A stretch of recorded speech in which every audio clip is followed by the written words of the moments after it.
रायगड जिल्ह्यातील परहूर येथे असणाऱ्या नेचर एज या रिसॉर्टवर रायगड पोलिसांनी धाड टाकीत आंतरराष्ट्रीय कॉल सेंटरचा पर्दाफाश करीत एका महिलेसोबत 33 आरोपींना तर 2 आरोपी यांना आवाज येथून ताब्यात घेण्यात आले होते। या सर्व आरोपी यांना अलिबाग न्यायालयाने 2 दिवसांची पोलीस कोठडी सुनावली आहे।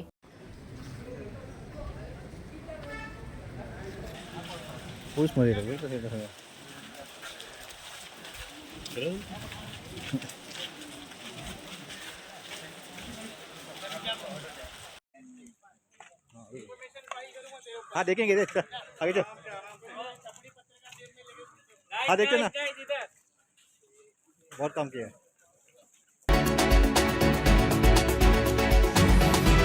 जालना MIDC येथील गज केसरी फॅक्टरीत बॉयलरचा भयंकर स्फोट होऊन या स्फोटात होरपळले असल्याची प्राथमिक माहिती समोर आली आहे। या घटनेची माहिती अग्निशामक दल व पोलिसांना मिळताच त्यांनी तात्काळ घटनास्थळी धाव घेतली व आग आटोक्यात आणण्याचा प्रयत्न सुरू केला। या घटनेत काही कामगार जखमी झाले आहेत। त्यांना उपचारासाठी जालना जिल्हा रुग्णालयात व छत्रपती संभाजीनगर येथील जिल्हा रुग्णालयात दाखल करण्यात आले असून या घटनेमुळे सर्वत्र हळहळ व्यक्त केली जात आहे। या संदर्भात जालना जिल्हा अप्पर पोलीस अधीक्षक आयुष नोपाणी यांनी सांगितले की घटनेत मृत कोणी झालेले नाही, मात्र बरेच कामगार जखमी झालेले आहेत।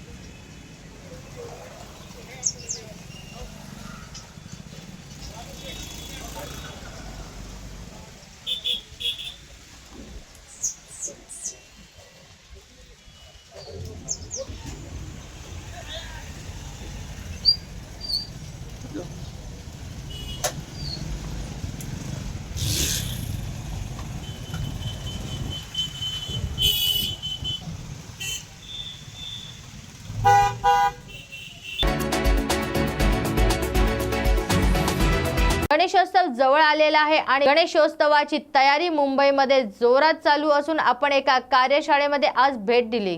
तिथे सुरेख अशा मूर्ती बनवताना थेट पाहायला मिळाले। मूर्तिकार हे आपल्या अमूल्य कल्पनाने गणपतीच्या मूर्तीला रंग देत असतात, आकार देत असतात आणि वेगवेगळ्या प्रकारे गणपतीच्या मूर्ती गणपतीच्या कारखान्यात बनवले जातात।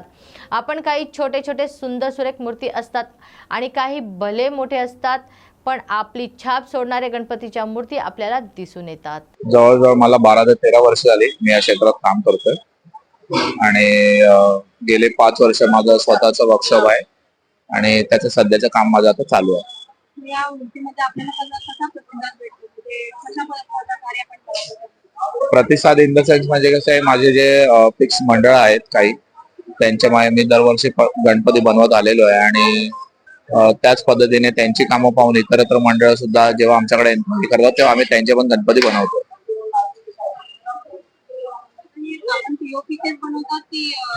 आम्ही प्रत्येक मीडियम मध्ये काम करतो। मुख्यतः POP मध्ये आमचं काम जास्त आहे, कारण आमचे जे सायझेस आहेत गणपतींचे ते 7 फुटापासून ते जवळजवळ 27-28 फुटापर्यंत आपल्याकडे गणपती आहेत। तर त्या मीडियम मध्ये आम्हाला POP हे एक साधेसा मीडियम आहे आणि वेळेप्रमाणे आमचं त्या पद्धतीने POP मध्येच काम जास्त चालतं। जन्माष्टमी जवळ आलेली आहे आणि मुंबईतल्या एका सराव हंडीमध्ये एका तरुण मुलीने आजच्या या घटनावरती एक सत्य परिस्थिती लोकांसमोर आणण्याचा प्रयत्न केला आहे आणि आपण पाहू शकता की त्या मानवी घरावरती सुद्धा एकदम उत्तम प्रकारे चढाई करून समाजामध्ये एक संदेश पोहोचवण्याचा प्रयत्न या तरुणीने केला आहे।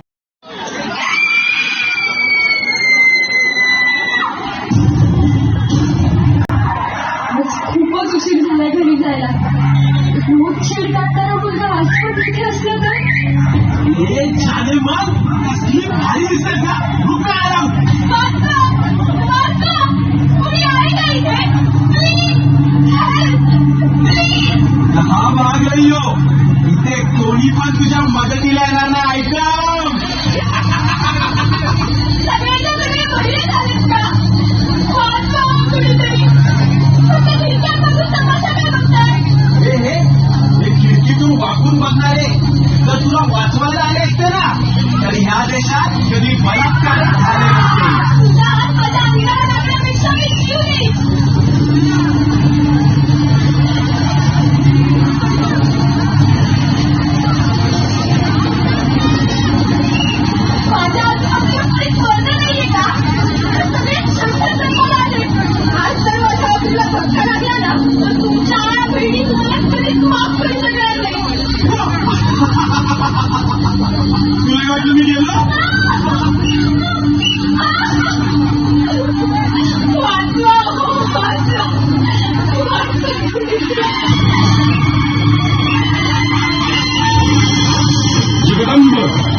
महाराष्ट्रातून हा कसला आवाज?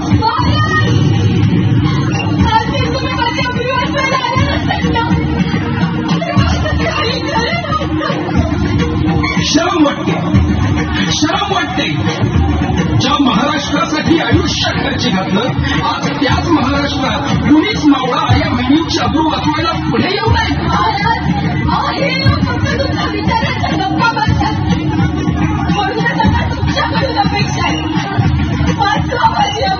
मी कुठे कुठे आणि कधीपर्यंत राहू देणार आहे? आज 350 वर्षानंतर सुद्धा आया बहिणींची अब्रू वाचवायला माझीच गरज लागणार असेल तर माझ्या नावाने राजकारण करणाऱ्यांची मला लाज वाटते. तू, होय तू. आता महाराष्ट्रातील प्रत्येक महिला भगिनी ह्या काळात स्वतः छत्रपती होणार, छत्रपती होणार.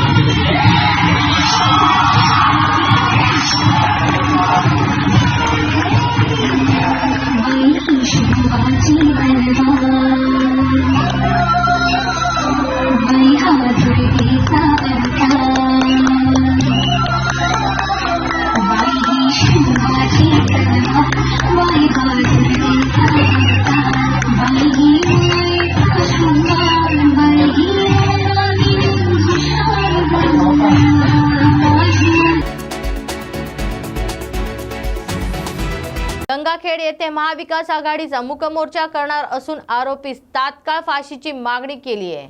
न्यायालयाच्या निर्देशानंतर बंद मागे घेत मूक मोर्चा काढून गंगाखेड महाविकास आघाडीने बदलापूर घटनेचा निषेध नोंदवला. मुख्यमंत्री गृहमंत्री यांनी राजीनामा द्यावा, आरोपीस तात्काळ फाशीची शिक्षा द्यावी व भविष्यात अशा घटना घडू नयेत यासाठी कडक उपाययोजना कराव्यात अशी मागणी यावेळी करण्यात आली. गंगाखेडच्या भगवती चौकातून सकाळी 11 वाजता मूक मोर्चा काढण्यात आला. संस्था चालकाशी संगनमत करून संस्था चालकाला आणि आरोपीला वाचवण्याचा प्रयत्न या राज्याचे गृहमंत्री वारंवार करत आहेत. आपण पाहत आहोत कायदा आणि सुव्यवस्था इतकी बिघडलेली असताना सुद्धा आपल्या राज्याचे गृहमंत्री ममता बॅनर्जीचं उदाहरण देतात आणि त्यांना सांगतात की त्यांच्यापेक्षा त्यांच्यावर बोलत नाहीत पण आमच्यावर तुम्ही बोलता. पण त्यांच्यावरही आम्ही बोलू आणि तुमच्याही बोलू. जिथं जिथं कायदा आणि सुव्यवस्थेचा प्रश्न निर्माण झालाय त्या ठिकाणी एक विरोधी पक्ष म्हणून आम्ही हाक देऊ आणि अन्यायाच्या विरोधात जागृतपणे या ठिकाणी आंदोलन करत राहू. माननीय सुप्रीम कोर्टाने बदलापूरच्या घटनेचा निषेधार्थ महाविकास आघाडीने आज बंद पुकारलेलं होतं, पण काल मुंबई उच्च न्यायालयाच्या आदेशानंतर महाविकास आघाडीने महाराष्ट्र बंद मागे घेतलं व आज ते मूक आंदोलन करून सरकारचा निषेध करत आहेत. दुष्कृत्य झाल्यानंतर सरकारने खडखडीत बाजू घेण्याची भूमिका घ्यायला पाहिजे होती. पण ज्या वेळेला सर्व दारं बंद होतात तेव्हा जनतेला रस्त्यावरती उतरण्याखेरी दुसरा पर्याय नसतो. आज आपण महाराष्ट्र बंद या सरकारमध्ये हिंमत नाहीये. आजचा महाराष्ट्र बंद हा कडकडीत झाला असता आणि याची जाणीव सरकारला झाल्यानंतर एक तर संकटाचा सामना करण्याची यांची हिंमत नाही, संकटाचा बंदोबस्त करण्यामध्ये यांच्यामध्ये काही ताकद नाही. असं हे निर्णवलेलं सरकार का आपल्या राज्यावरती महाराष्ट्रावरती राज्य करते आणि याला जेव्हा अंदाज आला की हा महाराष्ट्र बंद कडकडीत होणार तो होणारच.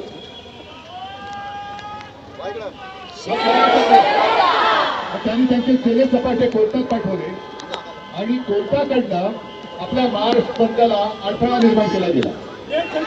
मी काल संध्याकाळी पत्रकार परिषद घेतली आणि कोर्टाला मी धन्यवाद दिलो.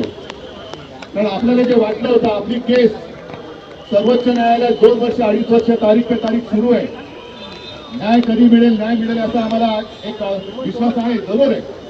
पण कोर्ट एवढ्या त्वरेने आणि तत्परतेने हलू शकतं हे काल कोर्टाने दाखवलं, याच्याबद्दल मी कोर्टाचं अभिनंदन करतो.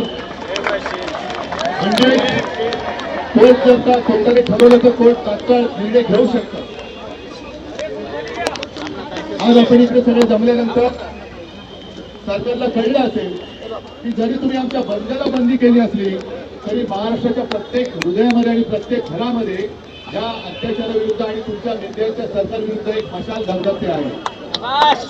तुम्ही आमच्या बंदला बंद केलं. कशासाठी आम्ही बंद केला होता? महिलांना सुरक्षा पाहिजे, बहिणीला सुरक्षा पाहिजे, मातेला सुरक्षा पाहिजे, मुलीला सुरक्षा पाहिजे, म्हणून आम्ही बंद केला होता. त्या बंदच्या पंतप्रधान नरेंद्र मोदी हे आज छत्रपती संभाजीनगर विमानतळ येथे येणार असून महाविकास आघाडीच्या वतीने आंदोलन करण्यात येत आहे. या आंदोलनामध्ये महाविकास आघाडीच्या कार्यकर्त्यांनी काळा पोशाख परिधान करून काळे फलक आणले असून ते पंतप्रधान नरेंद्र मोदी यांना दाखवण्यात येणार आहे. बदलापूर येथील घटनेच्या निषेधार्थ हे आंदोलन असल्याचे विरोधी पक्षनेते अंबादास दानवे यांनी सांगितले. करण्यात येत आहे. काळे कपडे परिधान केलेले किंवा पट्ट्या बांधलेले कसं आज तुम्ही बघू शकता पूर्ण महाराष्ट्रामध्ये नाही तर पूर्ण देशामध्ये लोक परेशान आहे. महंगाई का प्रश्न आहे, युवकांचा प्रश्न आहे. त्यामुळे आज इथे नरेंद्र मोदी साहेब इथे औरंगाबाद छत्रपती संभाजीनगर शहराला येणार आहे.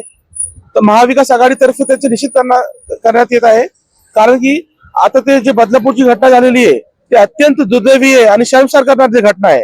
त्याच्यावर पण महाराष्ट्र सरकारने आणि गृहमंत्र्यांनी राजीनामा दिला पाहिजे असं महाविकास आघाडीच्या मागणी आहे. कुणी येऊन या सगळ्या छोट्या मुलीवर सुद्धा सुरक्षित राहिलं नाही अशा प्रकारची स्थिती आहे आणि म्हणून आम्ही पंतप्रधानाविरुद्ध इथं आंदोलन करतो. बरं, काय पोलिसांचा मोठा फौजफाटा आहे असू त्यांनी काय फरक पडतो. बरं, आता तुमची भूमिका काय आहे? आंदोलनाची भूमिका आहे. तुम्ही पुढे जाणार आहात काही ते प्रयत्न करतोय पोलिसांनी जाऊ दिलं तर प्रयत्न करतोय. पोलिसांचा फोर्स पाहता तुम्हाला ते पुढे जाऊ देणार नाही. जे व्हायचं ते होईल. आम्हाला संघर्ष काय नवीन थोडी. आपण पाहतो की कशा पद्धतीने हे आंदोलन. अशाच बातम्या पाहत रहा न्यूज मराठी 24/7 मध्ये. नवा भारत नवा विचार.